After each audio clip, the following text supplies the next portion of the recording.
Hello student, आप कैसे हैं? तो स्टूडेंट आज हम यहाँ पर देखिए बात करेंगे मुख्यतः जो आपका दूरसंचार पुलिस है, ठीक है, उसमें हेड कांस्टेबल की आपकी जो अभी परीक्षा हुई थी उसके बारे में हम बात करेंगे। फिर जो आपका एलटी का एग्जाम हुआ था उसके बारे में बात करेंगे और इसी की तरीके से आपके 8 एग्जाम हुए थे, मतलब टोटल जो आपके 8 एग्जाम है जो आपके यूके ट्रिपल एससी ने आपके कराए थे, तो उसके बारे में हम आज की इस वीडियो में देखते हैं। वीडियो हो सकता है थोड़ा सा आपकी लंबी हो जाए, तो यहाँ पर जो है सचिव साहब के द्वारा जो है वो सचिव कार्मिक और सतर्कता विभाग को आपका जो है एक लेटर भेजा गया है। अभी हम जानेंगे कि ये जो आपकी परीक्षाएं हैं ये आयोग का उसमें स्टैंड क्या है, ठीक है। यहां से आपका स्पष्ट जो है वो क्लियर हो जाएगा आयोग ने सरकार को आपका क्या कहा है, ठीक है। तो हम पहले पॉइंट पे यहाँ पे चलते हैं। महोदय, विदित है कि आयोग द्वारा पूर्व में कराई गई कतिपय परीक्षाओं में पेपर लीक जैसी गंभीर अनियमितता प्रकाश में आने के फलस्वरूप पुलिस विभाग एसटीएफ द्वारा की गई विवेचना में परीक्षा संबंधी कार्यों की नियत एजेंसी जो आपकी लखनऊ की एजेंसी है, ठीक है, वो एजेंसी के मुख्य कार्यकारी डायरेक्टर सीईओ जो हैं वो आपके संलिप्त पाए गए हैं। वो उनको आपका क्या कर दिया गया है, जो एजेंसी है उसको आपका डिबार कर दिया गया है। उसका सेकंड पॉइंट यहाँ पे क्या कहता है कि यूके ट्रिपल एससी ने जो है वो 13 विज्ञप्ति जो है वो निरस्त कर वो आपका उत्तराखंड शासन को आपके भेज दिए गए हैं। और अब हमको ये पता है कि वो एग्जाम आपका कौन करा रहा है, वो एग्जाम आपका उत्तराखंड लोक सेवा आयोग आपका करवा रहा है। इस बारे में भी चीजें क्लियर थी। अब बचती हैं वो 8 आपकी परीक्षाएं, उसी के बारे में यहाँ पे आयोग ने लिखा हुआ है। महोदय, उक्त के अतिरिक्त 8 ऐसी परीक्षाएं हैं जिन पर अभी तक कोई निर्णय नहीं लिया गया है, ठीक है। तो जो है मुख्य सचिव को संपूर्ण वास्तुस्थिति से अवगत कराया गया है। इन 8 परीक्षाओं में से 4 के या तो परिणाम आपके पूरी तरीके से घोषित कर दिए गए या एक हिस्से का जो है थोड़े से जो आपके जहां पे, जैसे अगर हम बात करेंगे पे फिजिकल के आपके जैसे रैंकर्स वाली है उसमें आपके नंबर आपके नहीं जुड़े हुए हैं, कुछ में आपका जो है वो टाइपिंग वगैरह इस तरीके का जो पूरा काम है वो एक हिस्से का ही आपका आया गया है। और ये भी आपका किसके द्वारा कराया गया था, ये भी जो है आरएमएस जो techno solutions India private limited Lucknow द्वारा है उसी के द्वारा आपका तैयार किया गया था। अब यहाँ पर आप इसको पूरे तरीके से देख लें कि आयोग ने यहाँ पे कहा कि हमने कुछ आपके जो है आयोग के पास आईटी एक्सपर्ट यहाँ पे नहीं है जो इसको एनालाइज कर सकें। अब यहाँ पे हम चलते हैं जो मेन इंपॉर्टेंट आपका है पॉइंट नंबर 5 और पॉइंट नंबर 6, जहां पर आयोग ने स्पष्ट जो है वो स्पष्ट यहाँ पे कह दिया है, ठीक है। अब क्या कहा हम देखते हैं। आयोग द्वारा RMS techno solutions India private limited Lucknow से संपादित करी गए हैं, जिसमें आपका रॉ डाटा उक्त एजेंसी के प्रोग्रामर्स के द्वारा ही तैयार किया गया है, जो वर्तमान में आयोग की परीक्षाओं में पेपर लीक के आरोपों में कारागार में निरुद्ध हैं, ठीक है।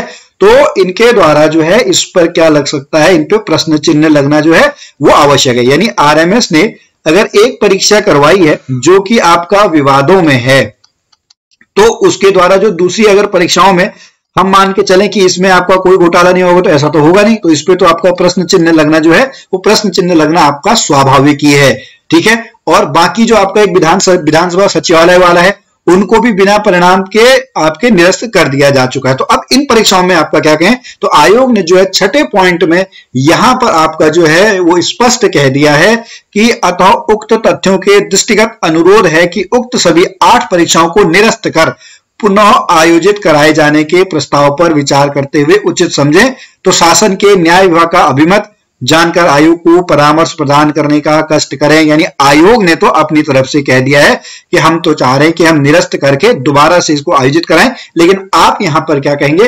कानून क्या कहता है, न्याय विभाग आपका क्या कहता है, तो वो उसके बारे में आपका जो है वो समझना बहुत जरूरी है। यानी आयोग की तरफ से अगर हम बात करें, अभी हम देखेंगे जो एग्जाम की बात हो रही है, ठीक है, एलटी एग्जाम के बारे में भी अभी आगे बात हुई है, ठीक है। और जो 8 परीक्षा है उसमें आपका दूरसंचार का एग्जाम तो आपका है, तो यहाँ पे लिखा है कि आपका इस जिसे यदि उक्त एजेंसी द्वारा विषम परीक्षाओं के परिणाम द्वारा डाटा के आधार पर घोषित किए जाते हैं तो भविष्य में माननीय न्यायालय में दायर रेट याचिकाओं में आयोग के समक्ष विपरीत विषम परिस्थिति पैदा होने की आशंका हमेशा बनी रहेगी।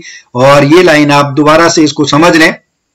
इस लाइन के हिसाब से तो आयोग ने अपनी तरफ से कह दिया है कि हम जो ये परीक्षाएं हैं इनको निरस्त कर दिए, उन्होंने अपनी तरफ से प्रस्ताव भेज दिया। उस पर अब शासन को जो है वो जो सचिव आपके कार्मिक विभाग वाले हैं, ठीक है, यहां पर जिनको ये पत्र लिखा गया है, ठीक है, सचिव कार्मिक एवं सतर्कता विभाग उत्तराखंड शासन, अब इनके जो सरकार पे आपका सरकार का निर्णय है, क्योंकि आयोग ने तो आपका कह ही दिया है कि उक्त तथ्यों के दृष्टिगत अनुरोध है कि उक्त सभी 8 परीक्षाओं को निरस्त कर पुनः आयोजित कराए जाने के प्रस्ताव पर विचार करते हुए उचित समझें, तो शासन के न्याय विभाग का अभिमत जानकर आयोग को परामर्श प्रदान करने का कष्ट करें।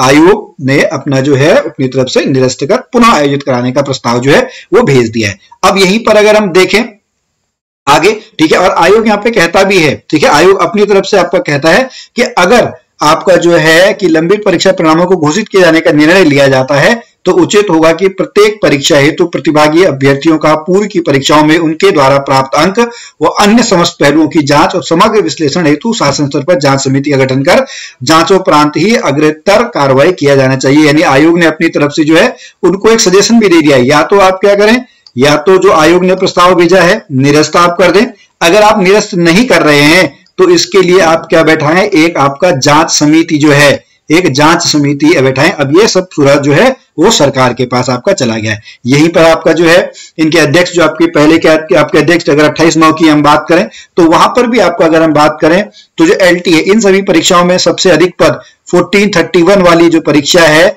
वहां पर LT परीक्षा है, सहायक अध्यापक LT परीक्षा है। इस परीक्षा के परिणामों का सरसरी तौर पर विश्लेषण करने पर पाया गया कि कुछ छोटे क्षेत्रों में बड़े क्षेत्रों के मुकाबले ज्यादा संख्या में उम्मीदवार उत्तीर्ण हुए हैं। यानी जो LT की परीक्षा है इसमें भी आपका जो है वो और गहराई से विश्लेषित करने की, एनालिसिस करने की आपका जरूरत है। और एक ऐसी और है जो व्यक्तिगत सहायक वाली है, पर्सनल असिस्टेंट आसोलेपिक, ठीक है, उसमें भी एक जिले के उत्तीर्ण होने वाली संख्या का अनुपात बहुत ज्यादा है।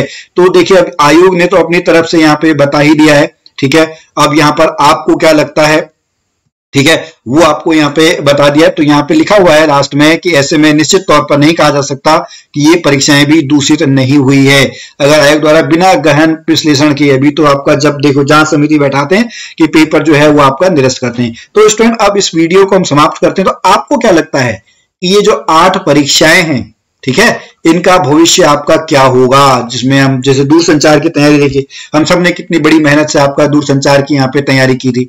अब ऐसे घपलेबाजी हुई तो आपका यहाँ पे क्या कहना है, आप ये जरूर बताएं। और उसके बाद देखते हैं जैसी सिचुएशन बैठती है। बहुत सारे स्टूडेंट हमसे यहाँ पे कह रहे हैं कि सर आप दोबारा से पढ़ाना शुरू कर दो। हम हालांकि रात को 9 बजे आप देखते होंगे वीडियोस आप लोगों के पास रेगुलर आती रहती है, लेकिन देखिए अभी तो थोड़ा सा टाइम आपको लगेगा ही, शायद 2023 में तो शायद एग्जाम ना ही हो, ठीक है। तो अभी देखते हैं किस तरीके से आपका जो है वो बनता है। सिचुएशन जैसे जैसे चेंज होगी वैसे वैसे हम अपने आप को ढाल लेंगे। हम मिलते हैं फिर आपसे अगली वीडियो में, तब तक के लिए जय भारत, जय उत्तराखंड।